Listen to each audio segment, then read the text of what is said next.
Do you subscribe to cancel culture? What does it really look like to give people grace to make mistakes so they can learn and grow? Welcome to the News and You Part 2, a mini-series on cancel culture. Last time, we explored how cancel culture plays out inside of megachurches and found out what it looks like to still hold on to faith while navigating church hurt and seeking accountability when allegations of misconduct and abuse arise. We asked if it was time for a revolution to rebuild church systems from the ground up.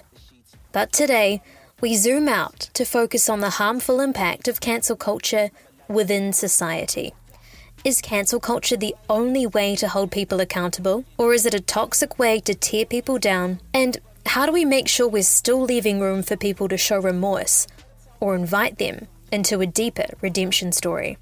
I'm joined again by Carrie Lloyd, former pastor, journalist, speaker, and author, who shares her unique perspective, shaped by a lifetime witnessing the highs and lows of public scrutiny, from her family's connection to Princess Diana to her own experience navigating the spotlight. I'm Eleisha Foon, journalist, storyteller, and I believe everyone you walk past has a story, and that story could change your life. So let's crack it open to discover the news in you.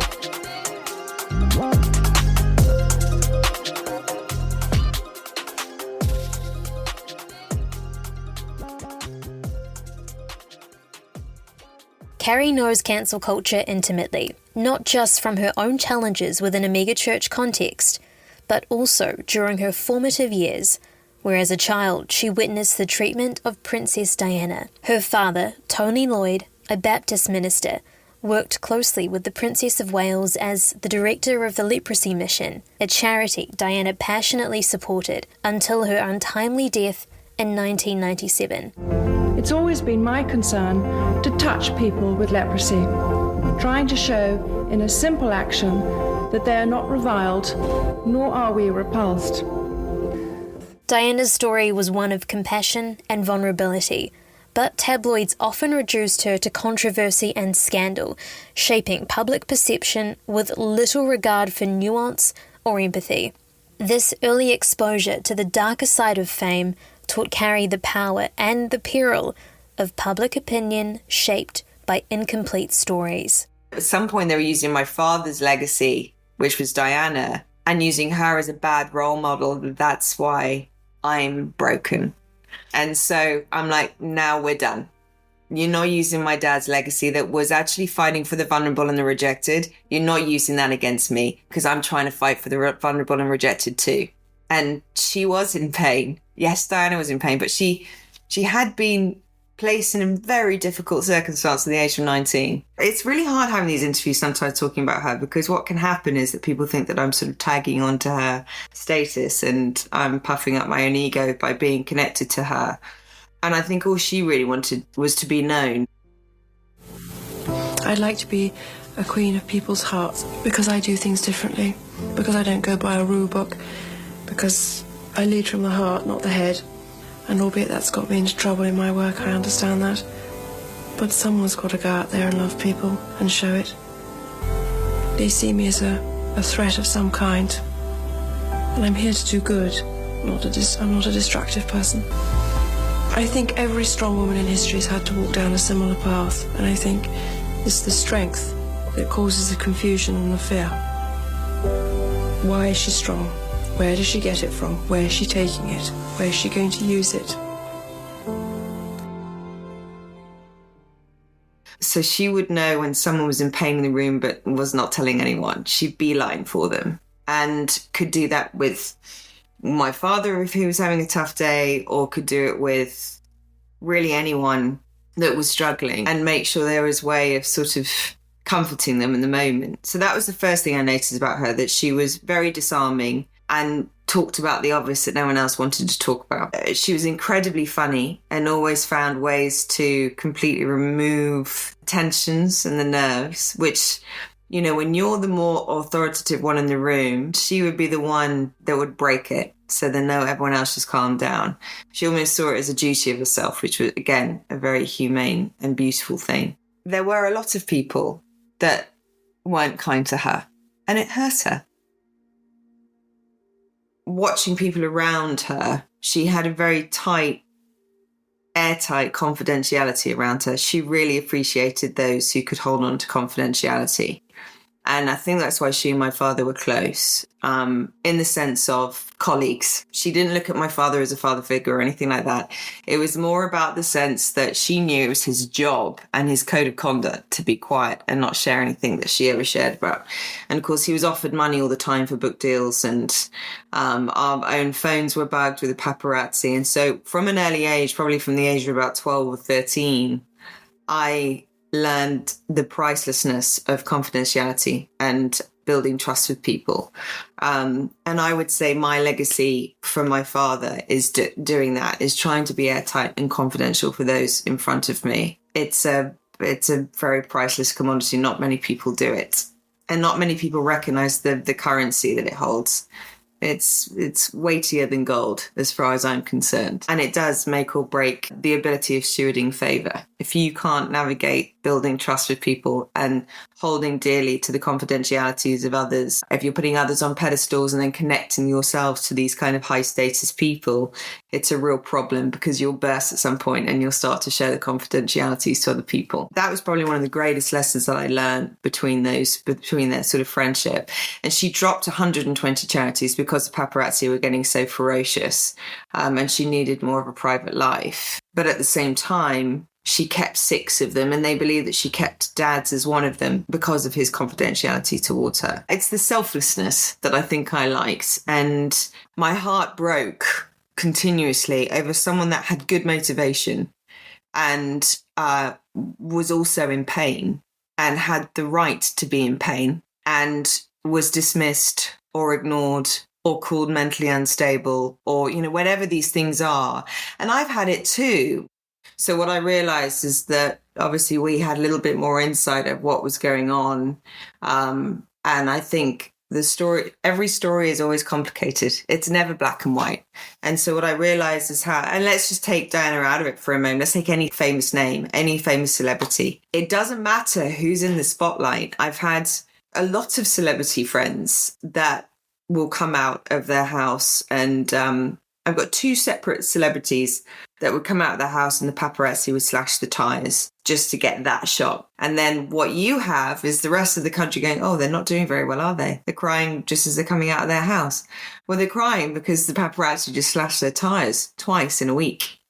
So what we don't know is the full story of what's going on. And this has been going on for a millennia. This isn't just this whole kind of building of cases has happened since Daniel and the Apocrypha. This stuff has been going on for a long time. How we build this is dependent then on the method of medium and communication. But what we have a major issue in is we still don't know. Hang a minute, I don't know the full story. And that concept of innocent until proven guilty is completely out of the window now. Today's celebrity culture thrusts people into the harsh glare of public opinion, leaving them exposed to ridicule, hate, bullying, and relentless criticism. The internet's comment sections have become a modern-day public square, where a single mistake or controversy invites a digital smackdown, the equivalent of being stoned in the village square. Only now, the stones are words. Whenever you're connected to anyone of high profile, you have to expect there's a lot of commentary on you, right? And I was kind of used to that with being a journalist or being an author or being connected to people who were famous in another country, whether it was America or here. I did date a celebrity once, and there are always paparazzi outside his house, and I would just sort of exit pretending I was a cleaner. So even if I was just going for afternoon tea. And the problem, I think there are times where celebrities have tried to explain their story, and all that happens with that is people are like, well, of course they're going to say that because of X, Y, and Z. Being in the centre of gossip on different stages of my life has been really tricky, and it has triggered me to remembering Diana, even though it's not in any comparison whatsoever. But the desire for safe people, safe friends, people that will shut down a conversation about you, or people that are making phone calls to my friends. Is this true about Carrie? Has she done this? Has she done this? Has she done this?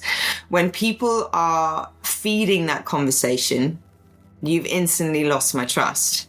When people are shutting down that conversation, I've been told by others that they did, I thank them personally, because what they'll do is like, well, have you spoken to Carrie? And they'll direct the conversation straight back to me. It's involving me rather than avoiding me.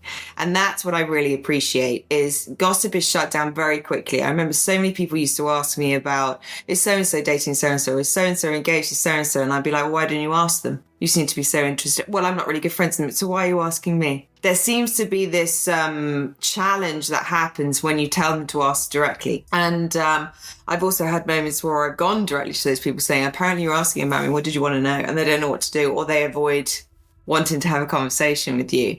It does challenge why are you so obsessed with talking about somebody else? What are you looking at here? What are you sort of gunning for here? I remember talking to one friend saying if the amount of effort and enthusiasm around this particular subject of me was taking place in regards to the orphans and the foster system in my town, it would be wiped out in a day. That problem would be wiped out. But we're spending way much more information about who I'm dating or what I'm connecting to.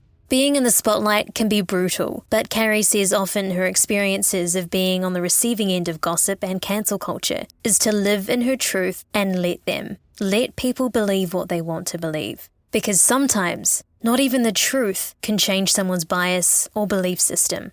I think I got to a point where I recognised, gosh, people really are going to believe the narrative they wish to believe. And there's absolutely no point in fighting it. I'm so anti people building cases. When I have evidence of actions and behaviours in front of me, whether it's black and white text messages or recorded conversations or things that other people have said to others, and I bring that as evidence to the table and it's still refuted, shut down, or it's suggested that I'm tormented or demonic, which is the worst way gaslighting can become, then I realise I just have to let them. There's nothing more I can do. But I also don't have to stay in that. And I don't have to stay in those environments where people have demonized me. It wasn't safe for me to be in that. And I didn't get to flourish and fly and do the things that I knew that I was supposed to be doing for myself and other people. And there've been a lot of people that have reached out to me over the years, especially in the last final year recently. And a lot of people have just faced this sort of sense of rejection, isolation, hostility because of cases that have been built, narratives that were built against them. No one went to go and talk to them. No one asked them. No one came in compassion towards them. If they did, it was a few. Or if they did, they were doing it because they wanted to get an in onto this kind of world. And then were really using you as a way of almost like a stepping stone to get to more prolific or more high profile people. So you start, if you're not careful, you start to think that everyone has an agenda. And equally, I think we're starting to speak up about when those in authority are using a narrative to deject the things that they have to take responsibility for and they have to take ownership of. Cancel culture can also be a mirror, reflecting our own fears, bias, and frustrations. It is often linked to our own flaws and triggers. It's easier to shout at others than confront our own blind spots. There is this sort of almost epidemic desire to watch the rise and fall of someone, or the fall and the rise. It's not really about them. It's about us projecting onto them. We like to see the end of your story because it makes us feel better. There's this weird projection that starts to happen towards anyone that has favour or is highlighted or has been chosen by somebody. I think most people project their own understanding of other people from their own experiences and codings. The lack of head-to-heart connection is a big reason why people just start cutting out people or labelling entire groups of people as evil or entire groups of people that are heroic. It's one or the other, but it is more reflective and indicative of our own relationship with ourselves. So I think what happens when we start to get so offended by so many things going on, some people get incredibly irate about politics. The pandemic really broke a lot of our trust with the government, with each other, with the world itself, and whether pandemics could happen all of a sudden, we don't know what to do with it, which then created an awful lot of fear, and fear creates an awful lot of offence. It's important that we come to the table and listen. Listen before making an accusation, before cancelling anyone. What would it look like to take a moment to question your own belief or bias? What if, instead of rushing to cancel, we paused to ask, what is really triggering me here? What fears or biases am I projecting? We are becoming more selfish, and the art of serving, the art of getting people to help each other, a lot harder to do because we're on our phone. This thing is really taking up a lot of our time. And so we've stopped serving each other, and service actually is part of us helping each other and surviving for each other. And there are people that get very offended very quickly, but they're also not serving other people. They're serving their own family. They're very inward in their own selves because, honestly, we're not fulfilled. That's where the cancel culture starts. I honestly think the lack of head-to-heart connection is a big reason why people just start cutting out people or labeling entire groups of people as evil, or entire groups of people that are heroic.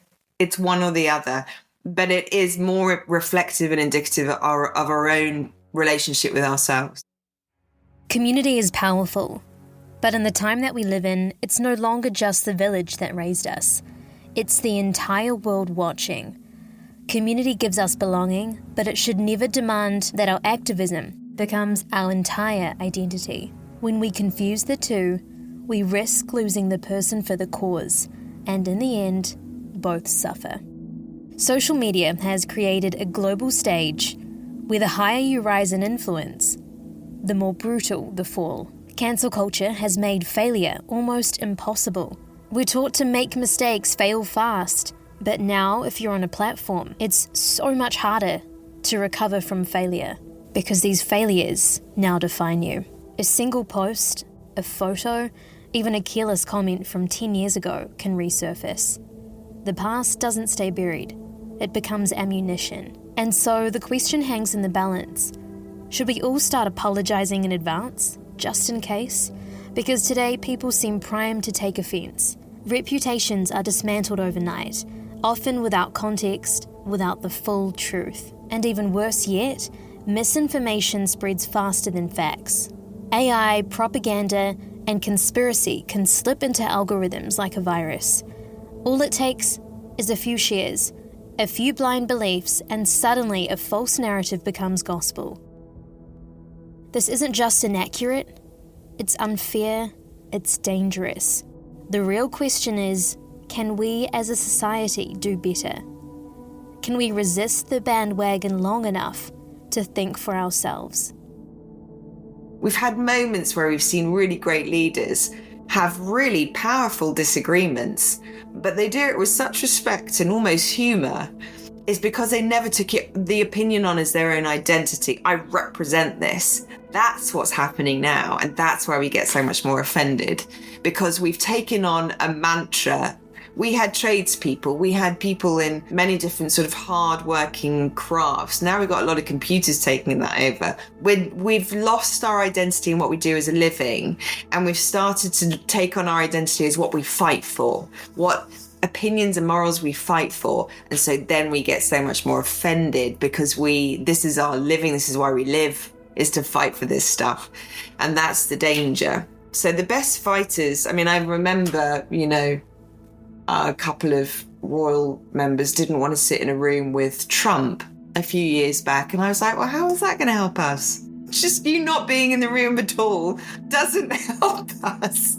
You're going to have to start having conversations. Even if you don't like the dude, have a conversation. You're in the same power seat as them, just different. And so that's the journey that I'm trying to challenge now, is like, there are obviously moments where it has to stop. The attempts to try and have this conversation with the same people over and over, if you've tried it for 2 or 3 years and it's just not being listened to and you are just being berated, your character is completely defamed, no one's actually looked into the compassion or the empathy towards you, then I say, give up that fight and go and fight somewhere else.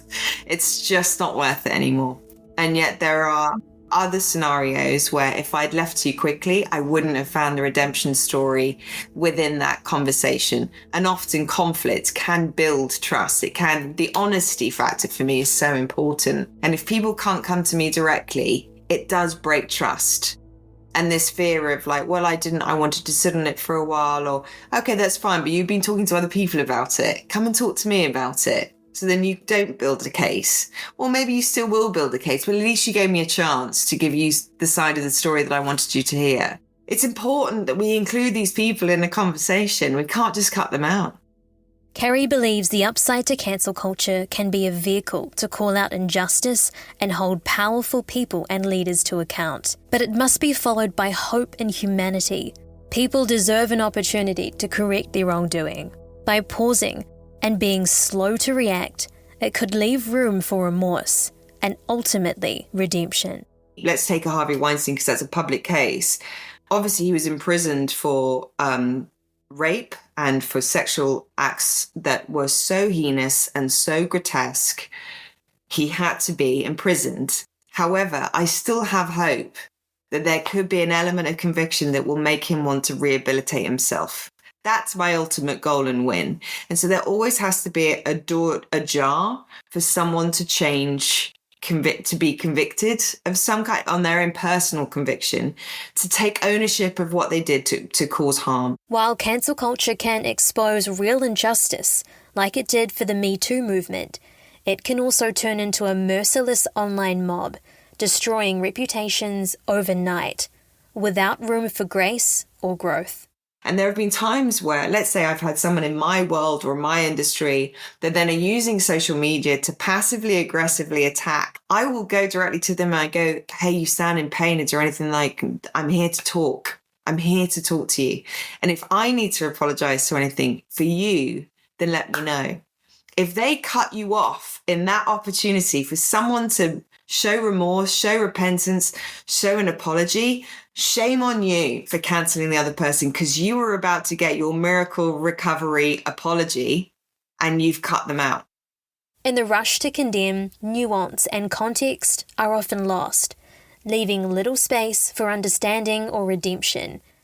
This can trap individuals in a cycle of shame that offers punishment but no path forward. Carrie believes cancel culture can hold power to account, but only if it allows space for hope and redemption. Without this space for growth, we risk swapping one cycle of condemnation for another, mistaking punishment for real change. The damage of cancel culture is the fact that we become massive bullies. And we've already projected an idea of the conclusion of what's happened in our minds, even if we were never in the room at the time. And so it becomes this very nightmarish experience of everyone concluding an idea, but we've never actually been in that space. Cancel culture is incredibly stumping to our own growth, and it stunts our ability to have hope in humanity again. Because we can change and we can be open to have conversations and we can be willing to have repentance. So I think there's always an injustice somewhere nearby and all of us can fight for something somewhere. And whatever that looks like, whoever that is, there's someone on your doorstep that's facing something and there's nothing like the power of community. But if we're trying to bang on the same drum with someone that keeps on doing the same injustice or is refusing to listen to accountability, I feel for those that are cancelling because there might be a very good reason why they are. But the reality is can you keep the door ajar just in case someone does feel remorse, just in case someone does feel like I didn't do a great job of showing you compassion. So let's have some compassion and let's find this narrative that actually goes, why are people in pain? Because perhaps there's a good reason for it. Instead of going, they're accusatory, they're angry, but why? Because normally there's a reason. And so if we can not degrade them to they're just a Gen X, or they're a Gen Z, or put them into a bracket of their age, or put them into a bracket of where they've come from, or they're from a broken family, or they've got daddy issues. Let's stop that. That doesn't help. Let's not psychologically analyze them. Let's ask them questions about what's your story? What has been your experience? And we'll try very hard not to conclude before we even ask you any questions.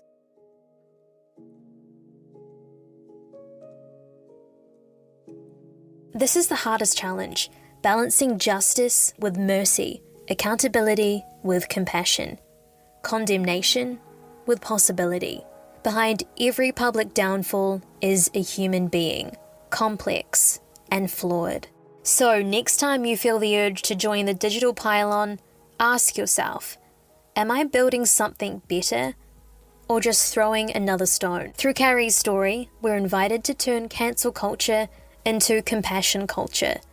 What if we replaced outrage with curiosity, dismissal with dialogue, and punishment with possibility? What if true accountability meant holding people to their actions, but also helping them right their wrongs? I hope this conversation encourages you to slow down, listen more closely, and ask deeper questions, and hold space for the messy, complicated truth that no story is ever just one-sided.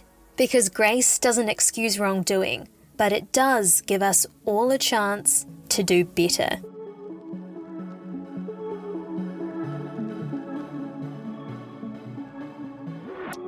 Thank you for listening to The News and You. Your support means the world. If you believe in the work we do at The News and You, sign up to our Patreon. It really is the best way to keep this going and be a part of the Newsies community. I'd be so grateful if you can share the love by leaving a rating and review. It'll help spread these stories further. What are your key takeaways? If this story impacted you or even made you see the world a little differently, why not share this with your friends and family? Until next time, remember, your story matters and there's a shared truth behind everything.